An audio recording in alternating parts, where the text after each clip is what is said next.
بسم اللہ الرحمن الرحیم۔ ڈیئر اسٹوڈنٹس، آج کی اس نشست میں ہم انشاءاللہ سورہ الحجرات کے حوالے سے گفتگو کریں گے۔ سورہ الحجرات یہ قرآن مجید کے 26ویں پارے میں صورت ہے اور یہ مدنی صورت ہے۔ 18 آیتیں اور 2 رکوع اس کے ہیں سورہ الحجرات کے۔ اس کے اندر جو مین تھیمز ڈسکس کیے گئے ہیں وہ اللہ کے رسول حضرت محمد مصطفیٰ صلی اللہ علیہ وآلہ وسلم کی بارگاہ میں کیسے پیش ہونا ہے، ان کے حوالے سے ادب آداب سکھائے گئے ہیں۔ عقائد کی کچھ بحثیں اس کے اندر زیر بحث آئی ہیں۔ معاشی طور پہ کیا ضابطۂ حیات ایک انسان کو اپنانا چاہیے، اس حوالے سے بھی اس کے اندر تفصیلات موجود ہیں۔ تو ہم اس صورت کو باقاعدہ آیات کو سامنے رکھتے ہیں اور میں آپ سے درخواست کروں گا کہ جن کے پاس قرآن پاک ہے وہ قرآن پاک، اور جن کے پاس موبائل میں آپشن ہے تو وہ موبائل میں بھی سورہ الحجرات کو کھول لیں تاکہ ان کے سامنے ٹیکسٹ ہو اور اس کو ہم سٹڈی کر سکتے ہیں۔ بسم اللہ الرحمن الرحیم۔ اللہ رب العزت نے اس سورہ کے آغاز میں فرمایا، یا ایھا الذین آمنوا لا تقدموا بین یدی اللہ ورسولہ واتقوا اللہ ان اللہ سمیع علیم۔ اب یہاں پہ ایک بات بڑی نوٹ کرنے والی ہے کہ اللہ رب العزت نے اس سورت کا آغاز یا ایھا الذین آمنوا سے کیا ہے۔ قرآن مجید کا سبجیکٹ انسان ہے اور قرآن مجید بے شمار مقامات پر انسانوں سے خطاب کرتا ہے، لیکن اگر اس سورت کے اسلوب کو آپ دیکھیں تو یہاں پہ اللہ رب العزت نے آغاز اہل ایمان سے کیا اور فرمایا یا ایھا الذین آمنوا، اے ایمان والو۔ تو یہاں پہ ایمان والوں سے کچھ خاص باتیں اللہ رب العزت نے کی ہیں اس صورت میں اور ان کو ادب آداب سکھائے ہیں۔ تو بات کیا معلوم ہوئی کہ ادب آداب اپنوں کو سکھائے جاتے ہیں، پرایوں کو نہیں۔ تو یہاں خاص کر کے جو اہل ایمان ہیں ان کو مینرز اور ایٹیکٹس اللہ رب العزت سکھا رہا ہے، اور کس کی بارگاہ کا سکھا رہا ہے؟ نبی پاک صلی اللہ علیہ وآلہ وسلم کی بارگاہ کا ادب سکھا رہا ہے، اور ارشاد فرمایا یا ایھا الذین آمنوا لا تقدموا بین یدی اللہ ورسولہ، اے ایمان والو آگے نہ بڑھا کرو اللہ سے اور اس کے رسول سے۔ اے ایمان والو آگے نہ بڑھا کرو اللہ سے اور اس کے رسول سے، واتقوا اللہ، اور ڈرتے رہا کرو اللہ سے، بے شک اللہ تعالیٰ سب کچھ سننے والا جاننے والا ہے۔ ان اللہ سمیع علیم، بے شک اللہ تعالیٰ سب کچھ سننے والا ہے اور سب کچھ جاننے والا ہے۔ تو یہاں پہ یہ جو فرمایا کہ اللہ اور اس کے رسول سے آگے نہ بڑھو، اس کا مفہوم کیا ہے؟ اس پر علماء نے گفتگو کی ہے اور وہ کہتے ہیں کہ یہاں پہ اس کا مطلب یہ ہے کہ قرآن اور سنت کی مخالفت نہ کرو۔ اس کا ایک شان نزول یہ بھی ہے کہ کچھ صحابہ نے حضور علیہ السلام سے پہلے قربانی کر لی تھی، اللہ تعالیٰ کو ان کی یہ ادا پسند نہیں آئی اور فرمایا اے ایمان والو اللہ اور اس کے رسول سے پہل نہ کیا کرو۔ تو اب دیکھیں انہوں نے پہل تو نبی پاک علیہ السلام سے پہلے کی تھی، لیکن اللہ تعالیٰ فرما رہا ہے کہ اللہ سے اور اس کے رسول سے پہل نہ کیا کرو۔ تو اشارہ اس بات کی طرف ہے جو رسول سے پہل کرتا ہے وہ اللہ کے رسول سے پہل کرتا ہے۔ اور دوسری بات یہاں پہ جو فرمائی کہ اللہ اور اس کے رسول سے پہل نہ کرو، تو یہاں مراد قرآن پاک ہے اور سنت مصطفیٰ صلی اللہ علیہ وآلہ وسلم ہے کہ قرآن اور سنت کی خلاف ورزی نہ کرو۔ اگر اہل ایمان ہو تو پھر قرآن کی مخالفت کیوں کرتے ہو، خلاف ورزی کیوں کرتے ہو؟ یہ اہل ایمان سے خطاب کیا جا رہا ہے۔ دوسری یہ بات بھی بڑی اہم ہے کہ یہ جو پہل کرنے کی بات ہے، فرمایا کہ اللہ اور اس کے رسول سے پہل نہ کرو، یہ انسان کی صرف شخصی زندگی اور انفرادی زندگی کے لیے نہیں ہے، بلکہ جو ہماری قومی زندگی ہے، بین الاقوامی زندگی ہے، اجتماعی زندگی ہے، ہماری معیشت ہے، ہماری معاشرت ہے، ہماری اخلاقی زندگی ہے، خاندانی زندگی ہے، وہ تمام امور بھی اللہ اور اس کے رسول کے احکامات کے مطابق ہونے چاہیے۔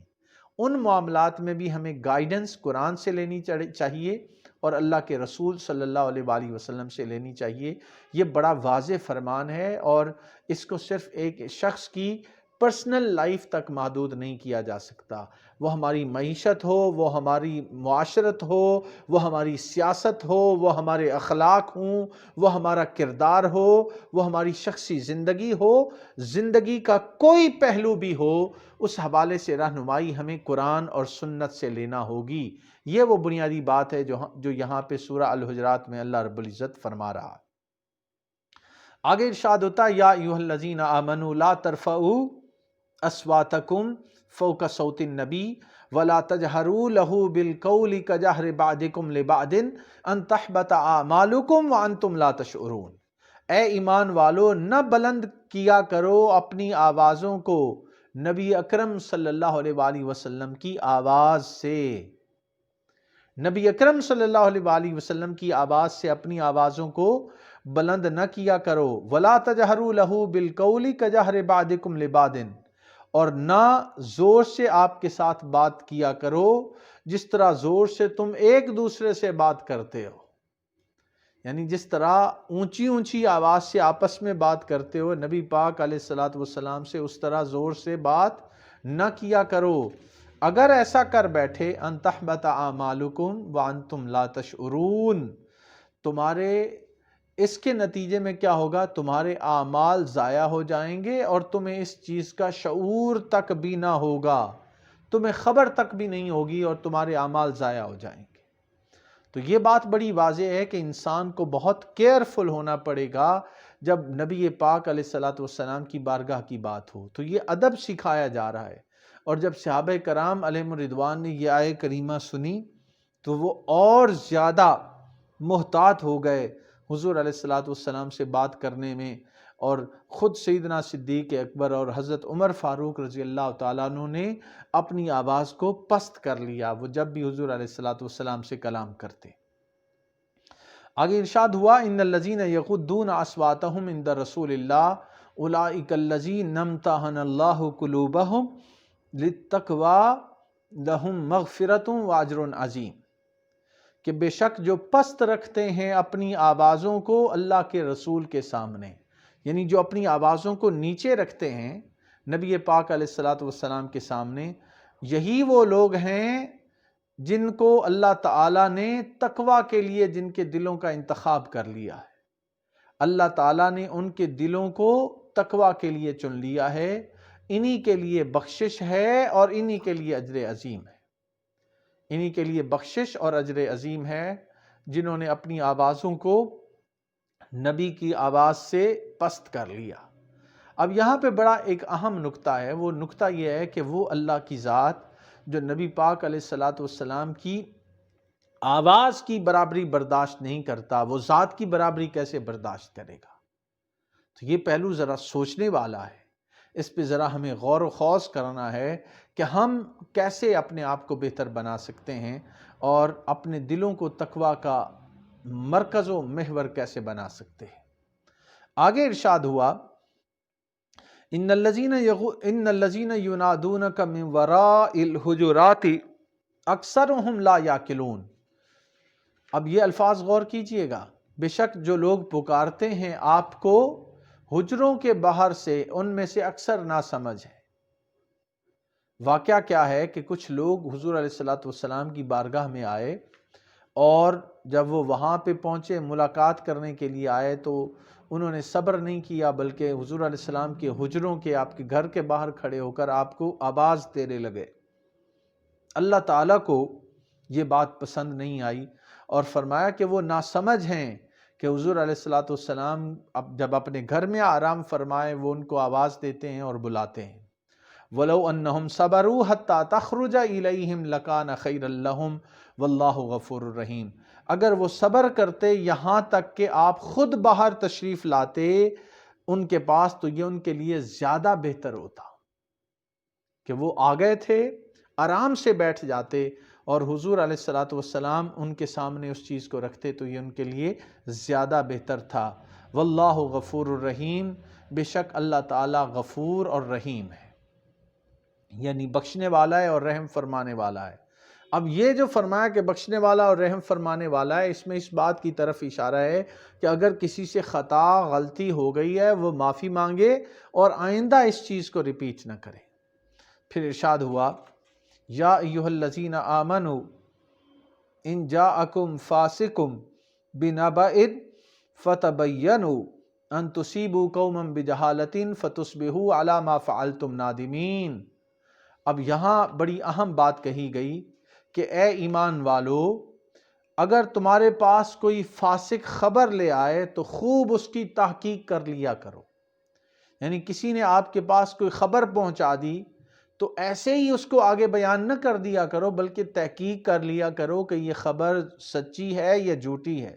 فتبینوا، تحقیق کر لیا کرو، ان تصیبوا قوما بجہالۃ فتصبحوا علی ما فعلتم نادمین، ایسا نہ ہو کہ تم نقصان پہنچاؤ کسی قوم کو بے علمی میں اور پھر تم کو اس پر پچھتانا پڑے، پھر تم اس کے بعد پچھتانے لگو کہ مجھ سے کیا غلطی ہو گئی، بغیر کسی تحقیق کے میں نے یہ بات لوگوں کے درمیان پھیلا دی اور بعد میں آپ کو شرمساری اٹھانی پڑے اور پچھتانا پڑے۔ تو فرمایا پہلے سے ہی انسان کو تحقیق کر لینی چاہیے۔ آگے ارشاد ہوا وَاعْلَمُوا أَنَّ فِيكُمْ رَسُولَ اللَّهِ لَوْ يُطِيعُكُمْ فِي كَثِيرٍ مِّنَ الْأَمْرِ لَعَنِتُّمْ وَلَكِنَّ اللَّهَ حَبَّبَ إِلَيْكُمُ الْإِيمَانَ وَزَيَّنَهُ فِي قُلُوبِكُمْ وَكَرَّهَ إِلَيْكُمُ الْكُفْرَ وَالْفُسُوقَ وَالْعِصْيَانَ أُولَٰئِكَ هُمُ الرَّاشِدُونَ۔ اب اس آیہ کریمہ میں اور بڑی اہم بات کہی گئی ہے، فرمایا کہ خوب جان لو کہ تمہارے درمیان رسول اللہ صلی اللہ علیہ وآلہ وسلم تشریف فرما ہیں، اگر وہ مان لیا کریں تمہاری بات اکثر معاملات میں تو تم مشقت میں پڑ جاؤ۔ یعنی اگر رسول اللہ صلی اللہ علیہ وسلم اکثر معاملات میں تمہاری بات مان لیں تو تم تکلیف میں پڑ جاؤ، مشقت میں پڑ جاؤ۔ لَعَنِتُّمْ وَلَكِنَّ اللَّهَ حَبَّبَ إِلَيْكُمُ الْإِيمَانَ۔ اب یہاں پہ ارشاد ہو رہا ہے لیکن اللہ تعالیٰ نے محبوب بنا دیا ہے تمہارے نزدیک ایمان کو اور آراستہ کر دیا ہے اسے تمہارے دلوں میں۔ یعنی ایمان کو اللہ تعالیٰ نے تمہارے لیے پسند کیا ہے اور تمہارے دلوں میں اسے آراستہ کر دیا ہے، اور وہ قابل نفرت بنا دیا ہے تمہارے نزدیک کفر کو اور نافرمانی کو اور فسق کو، اس کو اللہ تعالیٰ نے قابل نفرت بنا دیا ہے۔ اولئک هم الراشدون، یہی لوگ راہ حق پر ثابت قدم ہیں۔ کون لوگ؟ جو ان چیزوں کا خیال رکھتے ہیں اور وہ رسول اللہ صلی اللہ علیہ وسلم کی موجودگی کو اپنے پیش نظر رکھتے ہیں۔ آگے ارشاد فرمایا فضلا من اللہ ونعما، یہ سب کچھ محض اللہ کا فضل اور انعام ہے۔ واللہ علیم حکیم، اور اللہ سب کچھ جاننے والا بڑا دانا ہے۔ یعنی اس سے بڑی اور فضل اور نعمت خدا کا کیا ہو سکتا ہے کہ اس نے رسول اللہ صلی اللہ علیہ وسلم کو تمہارے درمیان بھیج دیا اور آپ کے وجود مسعود سے تمہیں کفر سے، جہالت سے اور ظلم سے نجات عطا کی ہے۔ تو یہ اللہ تعالیٰ کا بہت بڑا فضل اور نعمت ہے۔ آگے ارشاد فرمایا ایک اور برائی کی طرف توجہ دلائی کہ اگر معاشرے کے اندر دو گروہوں میں لڑائی ہو جائے تو مسلمانوں کا کام کیا ہے؟ ان کے درمیان صلح کروا دینا۔ ہمارے معاشرے میں ہوتا کیا ہے کہ اگر کسی فریق کی یا دو بھائیوں کی یا دو خاندانوں کی آپس میں لڑائی ہو جائے تو ہم اس بڑھائی کو بڑھانے میں کردار ادا کرتے ہیں، ان رنجشوں کو بڑھانے میں ہمارا کردار ہوتا ہے، ان کو مٹانے میں اور صلح صفائی کرانے میں ہم کردار ادا نہیں کرتے۔ یہاں اگلی آیہ کریمہ میں اس بات کی طرف توجہ دلائی ہے کہ مسلمان ہونے کے ناطے تمہارا کردار کیا ہونا چاہیے؟ تمہارا کردار صلح صفائی کرانے کا ہونا چاہیے۔ فرمایا کہ اگر اہل ایمان کے دو گروہ آپس میں لڑ پڑیں تو ان کے درمیان صلح کرا دو۔ وَإِن طَائِفَتَانِ مِنَ الْمُؤْمِنِينَ اقْتَتَلُوا فَأَصْلِحُوا بَيْنَهُمَا، اگر مسلمانوں کے دو گروہ آپس میں لڑ پڑیں تو صلح کرا دیا کرو۔ فَإِن بَغَتْ إِحْدَاهُمَا عَلَى الْأُخْرَى فَقَاتِلُوا التی تبغی حتی تفیء الی امر اللہ، اور اگر زیادتی کرے ایک گروہ دوسرے پر تو پھر سب مل کر لڑو جو زیادتی کرتا ہے یہاں تک کہ وہ اللہ کے حکم کی طرف لوٹ آئے۔ یعنی ظلم اور زیادتی کرنے والے کے خلاف لڑو کہ تم غلط کر رہے ہو، تم صحیح راستے پہ نہیں ہو، اور اسے اللہ کے حکم کی طرف لے آؤ۔ معزز طلبہ و طالبات، ہم نے غور کرنا ہے کہ ہمارا کردار وہ مصالحت کا ہوتا ہے یا لڑائی کرانے والا کردار ہوتا ہے؟ ہم رنجشوں کو دور کرواتے ہیں یا رنجشیں بڑھواتے ہیں؟ یہ قرآن مجید کی یہاں پہ آیت کریمہ کو ہمیں سمجھنے کی ضرورت ہے۔ آگے فرمایا فَإِنْ فَاءَتْ فَأَصْلِحُوا بَيْنَهُمَا، پس اگر لوٹ آئے، یعنی جو زیادتی کر رہا تھا گروہ وہ لوٹ آئے تو دونوں کے درمیان فَأَصْلِحُوا بَيْنَهُمَا، صلح کرا دو ان کے درمیان۔ فَإِنْ بَغَتْ إِحْدَاهُمَا عَلَى الْأُخْرَى، تو یہ جو کام بتایا جا رہا ہے کہ فَأَصْلِحُوا بَيْنَهُمَا بِالْعَدْلِ، یہ جو صلح صفائی کا کام ہے یہ عدل اور انصاف کے ساتھ کرنا ہے۔ ان اللہ یحب المقسطین، بے شک اللہ تعالیٰ محبت کرتا ہے انصاف کرنے والوں سے۔ ہمارا کردار کیا ہوتا ہے کہ ہم ایک تو لڑائی بڑھانے میں کردار ادا کرتے ہیں، اور دوسری طرف اگر اس لڑائی کو روکنا ہو تو پھر اس لڑائی کو روکنے کے حوالے سے ہمارا کردار منصفانہ نہیں ہوتا، بلکہ جو ظلم جس پہ ہوا ہوتا ہے مظلوم کو ہی کہتے ہیں کہ آپ اس بات کو چھوڑ دیں۔ یہاں ہمیں طریقہ کیا بتایا جا رہا ہے کہ نہیں، تمہارا کردار یہ ہونا چاہیے کہ جو ظلم اور زیادتی کر رہا ہے اس کے خلاف لڑو یہاں تک کہ وہ صحیح بات کی طرف آ جائے۔ آگے ارشاد ہوا انما المؤمنون اخوة فاصلحوا بین اخویکم واتقوا اللہ لعلکم ترحمون، بے شک اہل ایمان بھائی بھائی ہیں، پس صلح کرا دو اپنے دو بھائیوں کے درمیان۔ واتقوا اللہ لعلکم ترحمون، اور ڈرتے رہا کرو اللہ سے تاکہ تم پر رحم کیا جائے۔ تو لڑائی جن کے درمیان ہو رہی ہے ان کے درمیان صلح کرانا یہ اصل کام ہے جو ہمیں زیب دیتا ہے اور ہمیں کرنا چاہیے۔ انفارچونیٹلی ہمارا کردار اس حوالے سے اتنا مثالی نہیں ہے۔ ہم لڑائیاں بڑھاتے ہیں، ہم لڑائیاں کرواتے ہیں، صلح صفائی کی طرف لوگوں کو نہیں لے کے جاتے۔ یہ یہاں پہ ایک بنیادی چیز ہے جس کی طرف ہماری توجہ دلائی گئی۔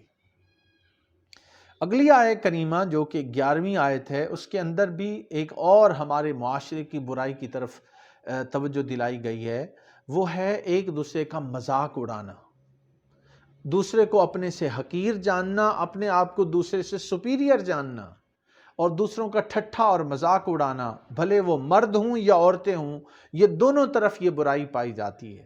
اس برائی کے خاتمے کے لیے یہاں پہ ارشاد ہوا یا ایھا الذین آمنوا لا یسخر قوم من قوم عسیٰ ان یکونوا خیرا منہم ولا نساء من نساء عسیٰ ان یکن خیرا منہن۔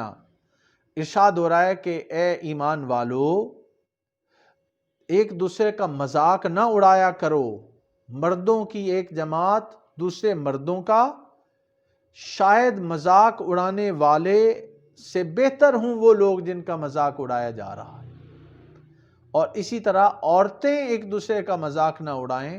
ہو سکتا ہے کہ جن عورتوں کا مذاق اڑایا جا رہا ہو وہ ان عورتوں سے بہتر ہوں جو مذاق اڑانے والی ہیں۔ To make fun of others, یہ بہت کامن ہے ہماری سوسائٹی میں، اس چیز کو یہاں پہ منع کیا گیا ہے۔ اور آگے ارشاد ہوا وَلَا تَلْمِزُوا أَنفُسَكُمْ وَلَا تَنَابَزُوا بِالْأَلْقَابِ، کہ تم ایک دوسرے کے اوپر عیب نہ لگایا کرو، ایک دوسرے پر الزام نہ لگایا کرو۔ وَلَا تَنَابَزُوا بِالْأَلْقَابِ، اور کسی کو برے القاب سے نہ بلاؤ، یعنی برے نام سے کسی کو مت بلاؤ۔ بئس الاسم الفسوق بعد الایمان، کتنا ہی برا نام ہے مسلمان ہو کر فاسق کہلانا۔ یعنی یہ کتنی بری بات ہے کہ ایک بندہ مسلمان ہے اور آپ پھر اس کو دوسرے ناموں سے پکارتے پھریں، یہ زیب نہیں دیتا۔ وَمَن لَّمْ يَتُبْ فَأُولَٰئِکَ هُمُ الظَّالِمُونَ، اور جو لوگ باز نہیں آئیں گے اس روش سے تو وہی بے انصاف ہیں، وہی ظالم لوگ ہیں۔ مطلب یہ ہے کہ جو باز آ جائے، جس نے مذاق اڑایا کسی کا، اب توبہ تائب ہے، اور جس کا مذاق اڑایا ہے اس سے آپ نے معافی مانگ لی، بھلے وہ مرد ہے یا عورت ہے، تو اللہ کی بارگاہ سے امید ہے کہ اللہ تعالیٰ اسے معاف کر دے گا.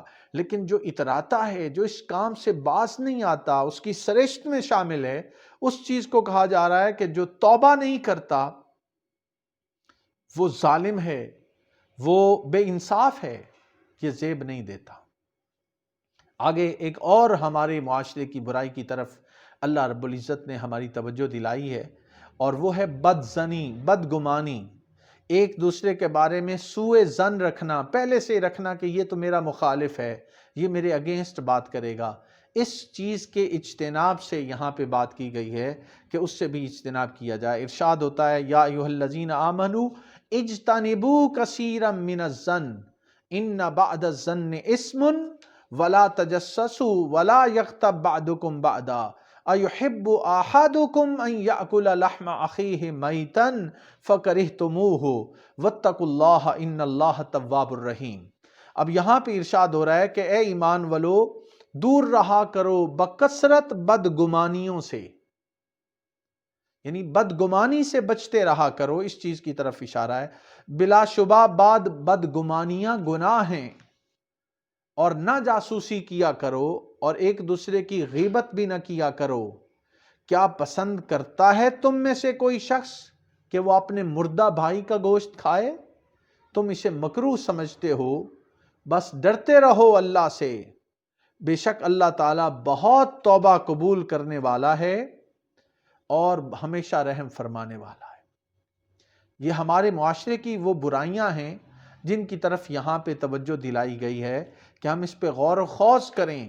ہمارا کام بدگمانی ہے، ہمارا کام لوگوں کی جاسوسی کرنا ہے. کسی نے اپنے بارے میں کچھ بتایا تو ہم اس کو تسلیم کرنے پہ تیار نہیں ہوتے. ہم کہتے ہیں نہیں، بات کوئی اور ہے. بھائی آپ کو کیا ضرورت پڑی ہے خواہ مخواہ جاسوسی کرنے کی؟ قرآن نے جب منع کر دیا اور یہ ایک ناپسندیدہ حرکت ہے تو پھر ایسی حرکت کیوں کی جائے؟ اس چیز سے منع کیا جا رہا ہے.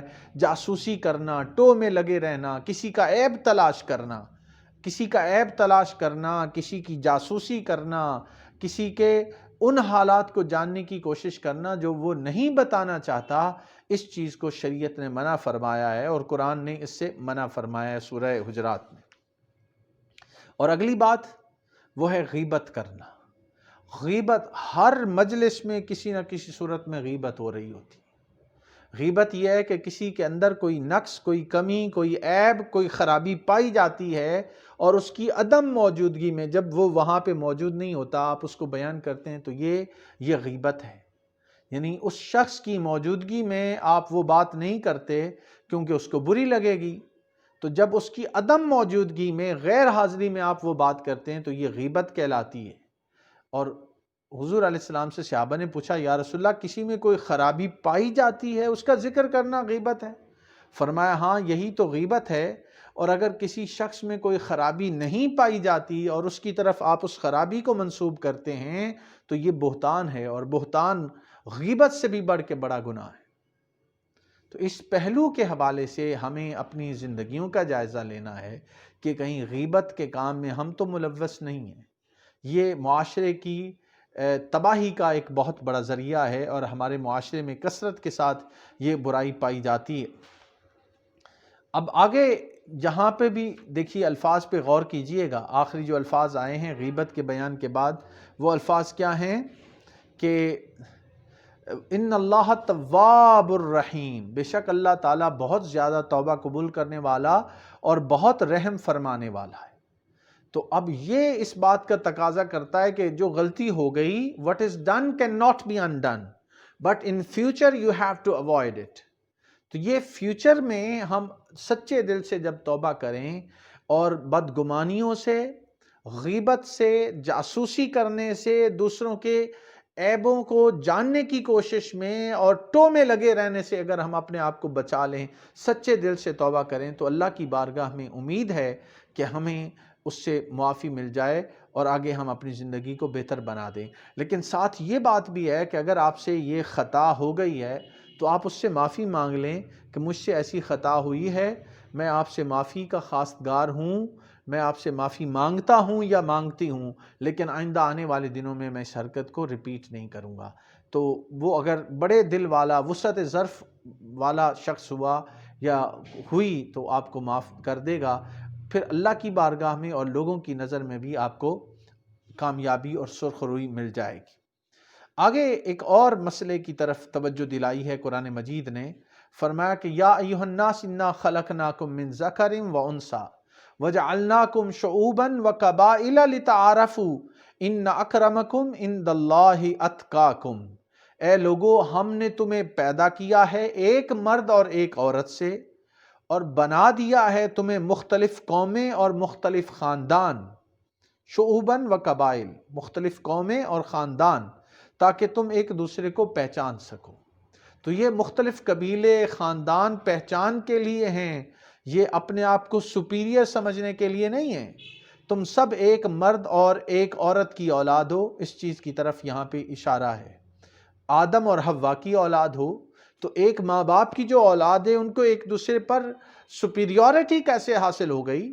یہ تو ہو سکتا ہے کہ کسی کو جاب بڑی مل گئی، کسی کو چھوٹی مل گئی، کسی کے پاس 4 پیسے زیادہ آ گئے، کسی کے پاس کم آ گئے، لیکن اس کا یہ مطلب کہاں سے نکل گیا کہ آپ دوسرے سے سپیریئر ہو گئے؟ اس چیز کو یہاں پہ منع کیا جا رہا ہے کہ اے لوگو، تم سب ایک مرد اور ایک عورت کی اولاد ہو۔ اور حدیث پاک میں آتا ہے، حضور علیہ السلام نے فرمایا الناس سباسیۃ کاسنان المشت، کہ تمام انسان کنگھی کے دندانوں کی طرح برابر ہے۔ تو یہ سپیریورٹی کمپلیکس، یہ ذاتوں اور برادریوں میں بٹ جانا، اپنے پیسوں کی وجہ سے اپنے آپ کو سپیریئر سمجھنا، اپنی جاب، اپنی شہرت کی وجہ سے دوسروں کو اپنے سے کم تر سمجھنا، یہ مسلمانوں کو اور اہل ایمان کو اور اللہ کی مخلوق کو زیب نہیں دیتا۔ آگے فرمایا ان اکرمکم عند اللہ اتقاکم، تم میں سے زیادہ معزز اللہ کی بارگاہ میں وہ ہے، تم میں سے زیادہ اللہ کی بارگاہ میں معزز وہ ہے جو زیادہ متقی اور پرہیزگار ہے۔ آگے ارشاد فرمایا ان اللہ علیم خبیر، بے شک اللہ تعالیٰ بہت زیادہ جاننے والا اور بہت زیادہ خبر رکھنے والا ہے۔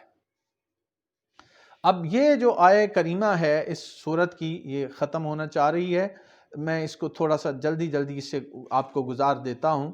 آگے ارشاد ہوا قالت الاعراب آمنا قل لم تؤمنوا ولكن قولوا اسلمنا ولما يدخل الايمان في قلوبكم وان تطيعوا الله ورسوله لا يلتكم من اعمالكم شيئا ان الله غفور رحيم۔ آگے ارشاد ہوتا ہے کہ کچھ دیہاتی لوگ کہتے ہیں کہ ہم ایمان لے آئے۔ اے نبی پاک صلی اللہ علیہ وآلہ وسلم ان سے فرما دیجئے تم ایمان نہیں لائے، بلکہ تم یہ کہو کہ ہم اسلام لے آئے ہیں، ابھی ایمان تمہارے دلوں میں داخل نہیں ہوا۔ اگر تم سچے دل سے اطاعت کرو گے اللہ کی اور اس کے رسول کی تو وہ ذرا کمی نہیں کرے گا تمہارے اعمال میں، یعنی سچے دل سے اگر یہ کام کرو گے تو وہ ذرا بھی تمہارے اعمال میں کمی نہیں کرے گا۔ بے شک اللہ تعالی غفور و رحیم ہے، وہ بہت زیادہ بخشنے والا، بہت رحم فرمانے والا۔ تو یہ بات اپنے اسلام کا لوگوں کو بتانا اور جتلانا کہ میں بڑا پکا سچا مسلمان ہوں، اس کی ضرورت نہیں ہے، اللہ تعالیٰ اس کو اچھے طریقے سے جانتا ہے۔ آگے اہل ایمان کی ایک اور خوبی کا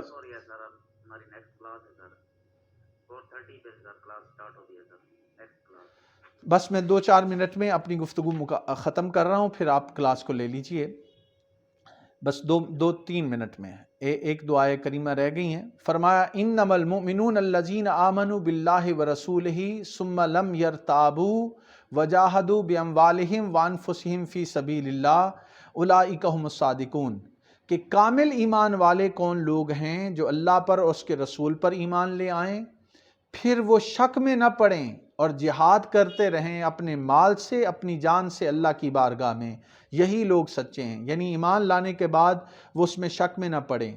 اور آگے فرمایا کہ آپ فرمائیے کہ تم آگاہ کرتے ہو اللہ کو اپنے دین سے، اللہ تعالیٰ تو زمین اور آسمان کی ہر چیز کو جانتا ہے، اللہ کو بتانے کی کیا ضرورت کہ تم کتنے بڑے ایمان والے ہو، بے شک اللہ تعالیٰ ہر چیز کو جاننے والا ہے۔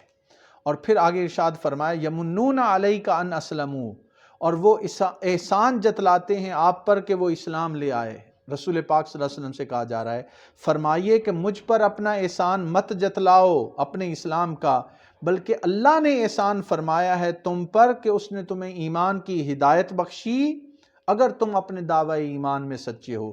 تو یہ اللہ تعالیٰ کی مہربانی ہے کہ اس نے تمہیں ایمان کی دولت سے مالا مال کیا ہے، اس میں انسان کا کوئی کمال نہیں ہے۔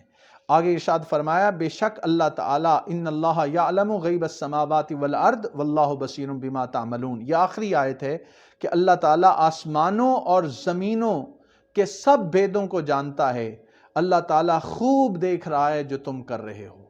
تو یہ وہ چند بنیادی تعلیمات ہیں جن کو سورہ حجرات میں ڈسکس کیا گیا ہے۔ اللہ رب العزت صحیح معنوں میں ہمیں اس کو سمجھنے کی توفیق عطا فرمائے۔ والسلام علیکم ورحمۃ اللہ وبرکاتہ۔